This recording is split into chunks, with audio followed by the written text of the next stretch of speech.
தொடர்ந்து இது நேற்றைய தினம் நடந்தது, முந்தா நாள் நடந்தது, அதுக்கு முதல் நாள் நடந்ததுன்னு இப்படியே நம்ம ஒவ்வொரு நாளா சொல்லிட்டு இருக்கோம். குறைஞ்ச காலமா நான் பாக்குறேன், ஒரு கட்டவிழ்த்து விடுக்கப்பட்ட ஒரு ரவுடிச முறை இருக்கிற மாதிரியான காவல்துறை மேல சற்றும் ஒரு பயம் இல்லாத ஒரு சூழ்நிலையை தான் பாக்குறோம். தெருவுல பூந்து பகல் நேரத்துல நண்பர்களுக்குள்ள பிரச்சனைன்னு வெட்டி கொள்றதா சொல்றாங்க. ஒரு சாதி சண்டையா வெட்டி கொள்றாங்கன்னு சொல்றாங்க. ஒரு தெருக்குள்ள போய் ஒரு இருசக்கர வாகனத்துல போய் கண்ணுல பட்டவர்களை எல்லாம் வெட்டி கொள்றதா சொல்றாங்க. அப்ப இங்க காவல்துறை மீதான பயம் ஏன் போச்சு அப்படிங்கிற ஒரு பெரிய ஒரு நிலைமை இருந்தது. எல்லாவற்றிற்கும் என்ன காரணம்? நீங்க பெண்கள் மீதான பாலியல் கொடுமையா இருக்கட்டும், பெண்கள் மீதான சித்திரவதைகளா இருக்கட்டும், இல்ல இங்க நடக்கக்கூடிய கொலைகளா இருக்கட்டும், கொள்ளையா இருக்கட்டும், எது நடந்தாலும் அவங்கள நீங்க கூட்டு வச்சு காவல்துறை விசாரிக்கும் போது பாத்தீங்கன்னா அவங்க கஞ்சா போதையில இருந்தாங்க அப்படின்ற ஒரு பொதுவான ஒரு விஷயத்த முன்வைக்கிறாங்க. தமிழ்நாட்டுல இந்த அளவுக்கு கஞ்சா உழவ வேண்டிய அவசியம் என்ன? ஒரு பள்ளிக்கூட மாணவனோட பையில போய் கஞ்சா பொட்டலம் இருக்கான்னு பரிசோதிக்கணும்ன்ற ஒரு நிலைமைக்கு நாம் தள்ளப்பட்டிருக்கோம்னா இது எவ்வளவு ஒரு கொடிய சூழ்நிலையை நோக்கி போயிட்டு இருக்கு அப்படின்றத மக்கள் புரிந்து கொள்ளணும். ஒரு காலத்துல ஒரு நேரத்துல எல்லாம் பாத்தீங்கன்னா காவல்துறை மீது ஒரு பயம் இருந்தது. இன்னைக்கு காவல்துறை கைது பண்ணா காவல்துறை அடிக்கிறாங்க. பெண் காவலர்களுக்கு பாதுகாப்பு இல்லை. இந்த சாமானிய பெண்களா இருக்கிற எங்களுக்கு பாதுகாப்பு கொடுக்கறதே பெண் காவலர் நினைக்கிறோம். அந்த பெண் காவலர்களுக்கே பாதுகாப்பு இல்லை அப்படிங்கிற ஒரு மோசமான சூழ்நிலையை நோக்கி நகர்ந்து கொண்டே இருக்கு. ஒவ்வொரு ஆண்டுக்கும் கிட்டத்தட்ட 1 லட்சத்துக்கும் மேற்பட்ட வழக்குகள் கூடுதலா இருக்கு.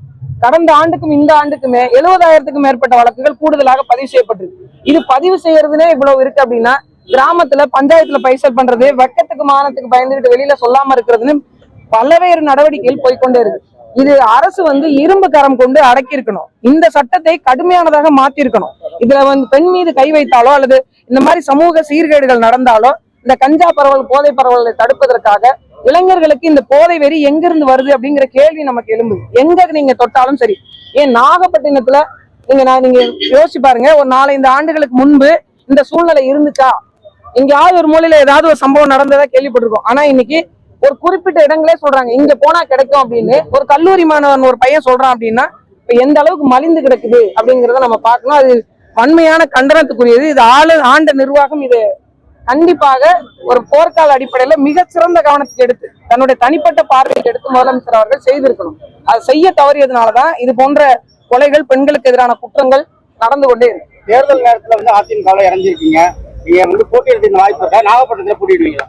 இல்ல, அது நம்ம முடிவு செய்ய முடியாதுங்க. அது தலைமை தான் முடிவு செய்யும். நான் தேர்தலில் போட்டி எடுக்கிறேன்னா அது எந்த தொகுதி எல்லாவற்றையும் தலைமை முடிவு செய்யும். தேர்தலை மட்டும் கருத்தில் கொண்டு இணையல. எனக்கு கொஞ்ச நாளா உடம்பு சரியில்லை. அதை நான் சரி பண்ணி கொண்டு அரசியலுக்கு வரணும்னு நினைச்சேன். இன்னொன்னு, கடலோர மக்களுக்கான ஒரு அரசியல் வாய்ப்பை, உறுதியை, அங்கீகாரத்தை பதிவு செய்யக்கூடிய அவர்கள் பிரச்சனையை பேசுகின்ற தளத்தில் நான் இருந்தேன். அதோடு மீண்டும் பரவலாக்கப்பட்டு சமவெளி மக்கள் இருக்கக்கூடிய விவசாய பெருங்குடி மக்கள், உரிமை மறுக்கப்பட்ட மக்களுடைய உரிமைகளையும் பேசுகின்ற ஒரு தளமாக நான் அண்ணா திராவிட முன்னேற்ற கழகத்தை பார்த்தேன். அதனால நான் காலியமான பேச்சுதான் திராவிட கட்சிகளை கடுமையா விமர்சனம் பண்ணிருக்கீங்க. குறிப்பா இலவசங்களை வச்சு நிறைய பேசிருக்கீங்க. திமுக, அதிமுக, தாவேக எல்லாருமே இலவச திட்டங்களை தான் அறிவிக்கிறாங்க. நீங்க அந்த கட்சியில ஐக்கியமாக்கிருக்கீங்க. இந்த களம் எப்படி இருக்கு? இதை எப்படி பாருங்க. இல்ல, இப்ப இலவச திட்டங்கள் அப்படிங்கிறது எதை பொறுத்தது அப்படின்னு ஒண்ணு இருக்கு. இப்போ நான் முன்னாடி இருந்த கட்சியில கல்வி இலவசம், மருத்துவம் இலவசம், தூய குடிநீர் இலவசம் எங்க பரப்புரையை நானே செஞ்சிருக்கிறேன். இதெல்லாம் அத்தியாவசிய தேவைகள். இந்த அடிப்படைகளை பூர்த்தி செய்யணும் அப்படிங்கறதா இப்பவும் என்னுடைய நோக்கம். அதுல இருந்து நான் மாறல. ஆனாலும் கூடுதலாக இன்னைக்கு மக்களுடைய எதிர்பார்ப்பு என்னவா இருக்கு அப்படின்னு உங்களுக்கே நல்லா தெரியும். இன்னைக்கு இருக்கக்கூடிய பிரச்சனையை தீர்வு கண்டா போதுங்கிற மனநிலைக்கு மக்கள் மாற தொடங்கிட்டாங்க. கடுமையான விலைவாசி ஏற்றத்தினாலையும் வாழ முடியாத சூழ்நிலைக்கு அவங்களுடைய பொருளாதார நெருக்கடிகள் நகர்ந்து கொண்டே இருக்கிறதுனால நாங்களும் இப்ப என்ன சொல்ல வரோம், வரக்கூடிய ஆட்சி நிர்வாகத்தில் அண்ணா திராவிட முன்னேற்ற கழகம் என்ன அறிவிக்க போகுதுன்றதை நீங்க பாருங்க. அவங்களுக்கான வேலை வாய்ப்பு உறுதி செய்கின்ற திட்டங்கள், விவசாயத்தை பெருக்குகின்ற திட்டங்கள், தரிசு நிலங்களை மேம்படுத்துகின்ற திட்டங்கள், பெண்களுக்கான வேலை வாய்ப்பை உள்ளூர் அளவுல நிலம் வளம் சார்ந்து உருவாக்கக்கூடிய திட்டங்கள், பல்வேறு திட்டங்களை முன்னெடுத்திருக்கு. இது மரியாதைக்குரிய அம்மா அவர்கள் கொண்டு வந்த இந்த மகளிர் சுய உதவி குழுக்களை மீண்டும் மீட்டுருவாக்கம் செய்து அந்த பெண்களுக்கான ஒரு பொருளாதார வாய்ப்பை செய்வதற்கான அனைத்து ஏற்பாடுகளையும் அவங்க வைத்துக் கொண்டிருக்காங்க. இந்த தேர்தல் அறிக்கையில அது தெளிவாக வெளிப்படும். அதிமுகவும் திராவிட இயக்கம் தான். திராவிட இயக்கம் கடுமையா குற்றச்சாட்டு பண்ணீங்க. திராவிடர்கள் தமிழர்கள் கிடையாதுன்னு சொல்றீங்க, பேசிட்டு இருக்கீங்க. இப்போ அதிமுகவும் திராவிட இயக்கமா ஏற்றுக்கிட்டு இல்ல, ஒரு விஷயத்த நீங்க புரிஞ்சுக்கணும். நான் திராவிட முன்னேற்ற கழகத்தை தலைமை ஏற்காமல் போனதற்கான காரணமும் சரி, அண்ணா திராவிட முன்னேற்ற கழகத்தை ஏற்றுக்கொண்டதற்கான காரணமும் தமிழ்நாட்டை ஒரு தமிழன் ஆள வேண்டும் என்பதற்கான ஒரு உறுதியான நோக்கில் நாங்க ஏற்கனவே இருந்ததிலையும் செயல்பட்டு இருந்திருக்கோம். இந்த முறையும் ஒரு புரட்சி தமிழராக இருக்கக்கூடிய பத்தி, இந்த மண்ணை பத்தி, இந்த மக்களை பத்தி மிகவும் தெரிந்து அறிந்திருக்கக்கூடிய ஒரு சாமானிய குடும்பத்திலிருந்து இன்னைக்கு ஜனநாயக கடமையினுடைய அடித்தளமாக இருக்கக்கூடிய ஒரு தமிழருடைய அடிப்படையில் கீழே தலைமையின் கீழே இயங்குறதுல நாங்க இணைந்து அதுக்கான ஒப்புதலோடு தான் அதுல இணைஞ்சிருக்கேன். இந்தியா கூட்டணி வலுவா இருக்குது, அதனால தாவேகா உள்ளிட்ட கட்சிகள் வந்து என்டிஏ கூட்டணி வலதுசாரி அமைப்புகள் உள்ளவங்க சொல்றாங்க. நீங்க எப்படி பாக்குறீங்க? இல்ல, எந்த கூட்டணி வலுவா இருக்கு? இப்போ கூட்டணி வலுவை மட்டும் வைத்து வெற்றி தோல்வியை தீர்மானம் செய்துவிட முடியாது. சரிங்களா?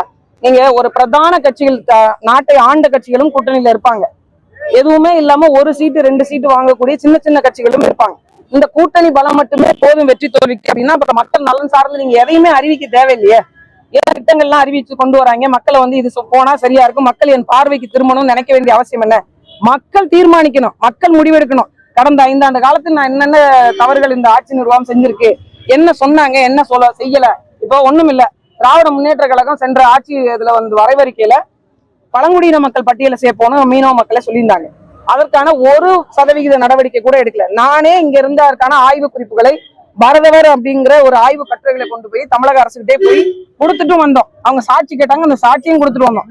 அப்ப அவர்கள் சொன்ன விடயத்தை எதுவுமே செய்யல அப்படிங்கிற பார்வைதான் மக்களிடத்துல இருக்கும். அப்ப மக்கள் தீர்மானிப்பாங்க. எத்தனை கூட்டணி கட்சிகள் இருந்தாலும் அந்த கூட்டணி தலைமை சொல்றதை அந்த மக்கள் கேட்பாங்க. ஏன்னா இன்னைக்கு தமிழக அரசியல்ல நிறைய சமூகம் சார்ந்த அரசியல் தலைவர்கள் உருவாகி அவங்களுக்கான நாதமாக நாங்க நிக்கிறோம்ன்றாங்க. ஆனா அடிப்படையில் இருக்கிற மக்கள் தான் பிரச்சனையை அனுபவிக்கிறாங்க. விலைவாசி ஏற்றதுனால பிரச்சனை அனுபவிக்கிறது நாங்க தான். எங்களுக்கு வேலை வாய்ப்பு இல்லாம கஷ்டப்படுறது யாரு? நாங்க தான். அப்ப நாங்கள் முடிவு செய்வோம் எது சரியானதா இருக்கணும். அப்படி நாங்கள் மக்களை நம்பி நிக்கிறோம், மக்கள் பக்கம் நிக்கணும்னு நினைக்கிறோம். அதனால மக்கள் யாரை தேர்வு செய்வாங்கன்னு உறுதியா நம்புறோம். அதிமுக தலைவர்கள் வந்து விஜய் கட்சி கூட்டணிக்கு வரும்னு எதிர்பார்க்கிறாங்க. ஆனா வந்து விஜய் வந்து டைரக்டா சொல்றாரு, போட்டி வந்து திமுகவுக்கும் திமுகவுக்கும் தான் விஜய்க்கும் போட்டி தான் சொல்றாரு. ஆனா அதிமுக வந்து கூட்டணிக்கு வர எதிர்பார்க்கிறாங்க. ஆனா அதிமுக ஒரு சட்டையே பண்ணலையா அவர் விஜய்?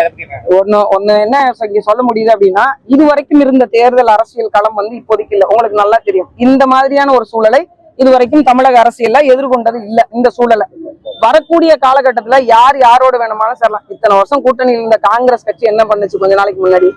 உங்களுக்கு தெரியாது என்ன இருக்கு? நான் இவங்களோட போனாலும் போவேன், உங்களோட வந்தாலும் வருவேன் அப்படிங்கிற ஒரு வந்தது இல்லைங்களா? என்ன கருத்தியெல்லாம் சண்டை போட்டாங்களா? இல்ல எங்களுக்கான மக்களுக்கான அதிகாரத்தை உறுதி செய்வதற்கான வாய்ப்பை கொடுங்கன்னு பேசினாங்களா? இல்ல. எப்ப வேணாலும் காங்கிரஸ் கையை விட்டு போயிடும்ன்ற நிலைமையில தான் இருந்தது அந்த உறுதி. நீங்க சொல்ற அந்த உறுதி செய்யப்பட்ட கூட்டணியிலே அப்ப இங்க கூட்டணி நிலைப்பாடுகள் வந்து அரசினுடைய அந்த அரசியலுடைய நகர்வை நோக்கி தான் இருக்கே தவிர கருத்தியல் சார்ந்து கோட்பாடு சார்ந்து நீங்க கேள்வி கேட்டீங்கன்னா இப்ப நான் பதில் சொல்லிடுவேன். எப்போது வேணாலும் எந்த சூழ்நிலை வேணாலும் மக்கள் யாரை நேசித்து இவங்க கூட போனா வெற்றி உறுதியாகும் நம்பி யார் வேணாலும் யாரோட வேணாலும் பயணிக்கலாம். எல்லாம் கூட்டணி உறுதியான பிறகு தேர்தலை எதிர்கொண்ட சூழல் வந்தீங்களா அப்ப கேளுங்க, அதுக்கு நான் பதில் சொல்றேன். தாலிமா அவர்கள் வந்து மக்கள் பிரதிநிதியா பார்க்க முடியுமா? இந்த இணைவுல ஏதாவது டிமாண்ட் ஏதாவது? என்னைக்குமே நான் மக்கள் பிரதிநிதி தாங்க.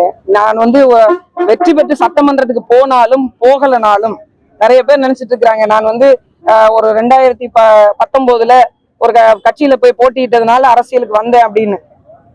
நான் என்னைக்கு இந்த 2004 சுனாமி வந்ததோ அன்னைய முதல் இன்னைய வரைக்கும் அரசியல் பேசிட்டு இருக்கிறேன். இந்த மக்களுக்கான களத்தில் போராடிட்டு இருக்கேன். எனக்கு ஒண்ணுதாங்க, சாமானிய மக்களும் சட்டமன்றத்துக்கு போக முடியும், சாமானிய மக்களுக்கான அரசியலை அந்த மக்களை தீர்மானித்துக் கொள்ள முடியும், பெண்கள் தங்கள் கண்ணோட்டத்தின் வாயிலாக சட்டத்தை ஏற்றுக்கொள்ள முடியும் என்கிற வாய்ப்பை உருவாக்கி வச்சுட்டு போனாலே எனக்கு போதுமானது.